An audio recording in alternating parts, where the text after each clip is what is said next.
നമസ്കാരം. മഹാകുംഭമേള ഇന്ത്യയുടെ അഭിമാനമായി മാറുകയാണ്.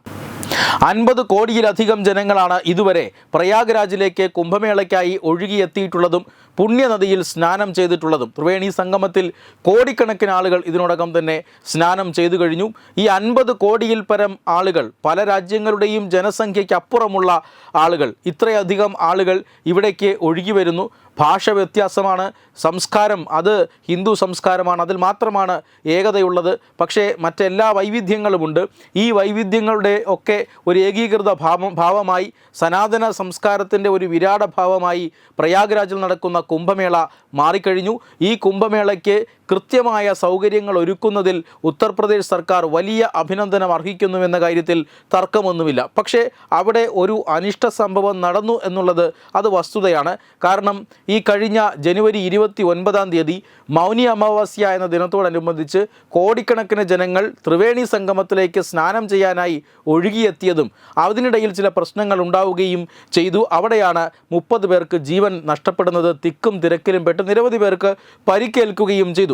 ഇതാണ് ഇപ്പോൾ പ്രതിപക്ഷ പാർട്ടികൾ ഒരു വലിയ വിമർശനത്തിനുള്ള ഒരു ഏക പിടിവള്ളിയായി മാറിയിരിക്കുന്നത്. കുംഭമേളയിൽ കഴിഞ്ഞ കാലങ്ങളെ അപേക്ഷിച്ച് 10 മടങ്ങ് ജനപങ്കാളിത്തമുണ്ടായി. സൗകര്യങ്ങളുടെ കാര്യത്തിൽ വലിയ വർധനവുണ്ടായി. കുംഭമേള ലോകത്തിൻ്റെ ശ്രദ്ധാകേന്ദ്രമായി മാറുന്നു. ഇതെല്ലാം തന്നെ പ്രതിപക്ഷ കക്ഷികൾക്ക് ഏറ്റുപിടിക്കാൻ കഴിയാത്ത സാഹചര്യങ്ങളാണ്. പക്ഷേ അവിടെ നടന്ന ഒരു അനിഷ്ട സംഭവം അതുമാത്രമാണ് പ്രതിപക്ഷ കക്ഷികളുടെ ഏക പിടിവള്ളി എന്നത്. അതുകൊണ്ട് തന്നെ ഇന്ന് മമതാ ബാനർജിയുടെ പ്രസ്താവന അത് വലിയ വിവാദമാവുകയാണ്. ഇത് കുംഭമേള, മഹാകുംഭ് എന്നുള്ളത് മൃത്യുകുംഭായി മാറിക്കഴിഞ്ഞു എന്ന് പറഞ്ഞ് അവർ ഉത്തർപ്രദേശ് സർക്കാരിനെ നിശിതമായി തന്നെ വിമർശിക്കുന്നുണ്ട്. സൗകര്യങ്ങളുടെയും ക്രമീകരണങ്ങളുടെയും അഭാവമാണ് അവിടെ ഇത്തരത്തിലൊരു അപകടമുണ്ടാകാൻ ഇടയാക്കിയത് എന്ന് മമതാ ബാനർജി വിമർശിക്കുന്നുണ്ട്. അതിന് കേന്ദ്ര സർക്കാരിനെയും അവർ ഉത്തർപ്രദേശ് സർക്കാരിനെയും കുറ്റപ്പെടുത്തുന്നുമുണ്ട്. എന്തായാലും ഈ പ്രസ്താവനകൾ തികച്ചും രാഷ്ട്രീയ പ്രേരിതമാണ് എന്ന കാര്യത്തിൽ തർക്കമൊന്നുമില്ല. കാരണം ഈ കുംഭമേള BJPക്ക് വലിയൊരു രാഷ്ട്രീയ സ്വാധീനം അല്ലെങ്കിൽ വലിയ രാഷ്ട്രീയമായി വലിയ ഗുണം ചെയ്യുന്ന ഒരു കാര്യമാണ്. തീർച്ചയായും അവർ അതിന് ബോധപൂർവം ശ്രമിച്ചാലും ഇല്ലെങ്കിലും BJPയെ സംബന്ധിച്ചിടത്തോളം കുംഭമേള വലിയ വിജയമാണ്. ഒരു അനിഷ്ട സംഭവം മൗനി അമാവാസി ദിനത്തിൽ ഉണ്ടായിയെങ്കിലും കുംഭമേളയുടെ അവസാന പാദത്തോട് അടുക്കുമ്പോൾ അതൊരു വലിയ വിജയമാണ് എന്ന കാര്യത്തിൽ തർക്കമൊന്നുമില്ല. കോടിക്കണക്കിന് ജനങ്ങൾ അതിൽ പങ്കെടുത്തു. കോടിക്കണക്കിന് രൂപയുടെ കച്ചവടം നടന്നു. സംസ്ഥാനത്ത് വലിയ രീതിയിലുള്ള ഒരു വിനോദസഞ്ചാരത്തിൻ്റെ ഉണർവുണ്ടായി. ഇതെല്ലാം ഉത്തർപ്രദേശ് സർക്കാരിനെ സംബന്ധിച്ചിടത്തോളവും കേന്ദ്ര സർക്കാരിനെ സംബന്ധിച്ചിടത്തോളവും അത് പോസിറ്റീവായിട്ടുള്ള കാര്യങ്ങളാണ്. പക്ഷേ ഇതിൽ രാഷ്ട്രീയം കലർത്തുകയും മഹാകുംഭ് മൃത്യുകുംഭായി മാറിക്കഴിഞ്ഞു എന്നൊരു അഭിപ്രായ പ്രകടനത്തിലൂടെയും മമതാ ബാനർജി ഭൂരിഭാഗം ജനങ്ങളുടെയും വിമർശനത്തിന് പാത്രമാവുകയാണ്. തീർച്ചയായും മമതാ ബാനർജി ഒരു തെരഞ്ഞെടുപ്പിൻ്റെ വക്കിലാണ്. 2026 പശ്ചിമ ബംഗാളിൽ തെരഞ്ഞെടുപ്പ് നടക്കുന്നുണ്ട്.